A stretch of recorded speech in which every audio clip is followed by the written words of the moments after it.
5 তারিখের এই গণঅভ্যুত্থান না হলে আমি আজ এই থানে বসে হতে পারতাম না। এটা আমি সবসময় বলি এবং স্বীকার করি।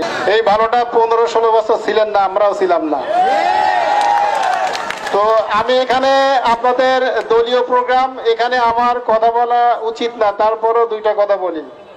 আপনারা শোনেন সবাই 2 মিনিট, বিনীত অনুরোধ করি 2 মিনিট কথা শোনেন, কেউ চিল্লাইয়েন না। 15-16টা বছর কিভাবে কোথায় ছিলেন আপনারা আমার চেয়ে ভালো জানেন। কোথায় কিভাবে কষ্ট করছেন। আপনাদের ঠিক মতো বাড়িতে থাকতে পারেন নাই। আমি পুলিশ, হয়তো আর একজন ছিল, আমাকে বাধ্য করছে। হয়তো আপনারা আমাকে দেখে বলছেন যে এই বড় বড় কথা বলে, আসলে না। আমিও ছিলাম, আমিও এরকম নির্যাতিত ছিলাম। তা নাহলে 5 তারিখের এই গণঅভ্যুত্থান না হলে আমি আজ এই থানে বসে হতে পারতাম না। এটা আমি সবসময় বলি এবং স্বীকার করি। আপনাদের কাছে আমি বিনীত অনুরোধ করি যে আপনাদের অনেক কষ্টের পরে, অনেক ত্যাগ তিতিক্ষার পরে আজ আপনারা এই পর্যন্ত আসতে পারছেন। আজ 15-16 বছর পরে আপনারা যেরকম এক জায়গায় হতে পারছেন, সবার সাথে কথা বলতে পারতেছেন, ঠিক তেমন আপনাদের জেলার নেতৃবৃন্দ সবাই আসতেছে। আপনাদের বিএনপির সকল নেতৃবৃন্দ জেলায় যারা আছেন তারা সবাই কিন্তু আজ এই মঞ্চে আসতেছে। আমি আপনাদের কাছে বিনীত অনুরোধ করব যে সুযোগটা আসছে সেই সুযোগটা সদ্ব্যবহার করেন। এমন কোনো কাজ করেন না যে আপনাদের মধ্য থেকে তৃতীয় পক্ষ কোনো সুযোগ নিক। আপনাদের কাছে বিনীত অনুরোধ করি, এই প্রোগ্রামটা আপনাদেরই।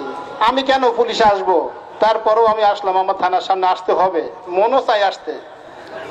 এটা একটু মনেরও টান দেয় যে এখানে একটু যাই, কথা বলি। আসলে সবসময় তো সব কথা বলা যায় না। আমি আপনাদের কাছে বিনীত অনুরোধ করি, কেউ কোনো ঝামেলা করবেন না। যারা লাঠি নিয়ে আসছেন দয়া করে পতাকাটা নেন, লাঠিটা এক পাশে রাখেন। অনুষ্ঠান কিন্তু আপনাদেরই, প্রোগ্রাম আপনাদেরই দল। আপনারা কেউ কোনো ঝামেলা করবেন না। আমি বারবার অনুরোধ করি, কেউ কোনো ঝামেলা করবেন না, শান্তিপূর্ণভাবে হোক। এই জন্য আপনারা আসছেন, আর আমরাও আপনাদের সেবা এখানে আসি, যতটুকু পারি আমরা আমাদের পক্ষ থেকে আমরা আপনাদের আইন শৃঙ্খলা নিয়ন্ত্রণের চেষ্টা করব। আপনাদের নেতৃবৃন্দ একটু পরেই স্টেজে আসবেন। অলরেডি আমাদের জেলা বিএনপির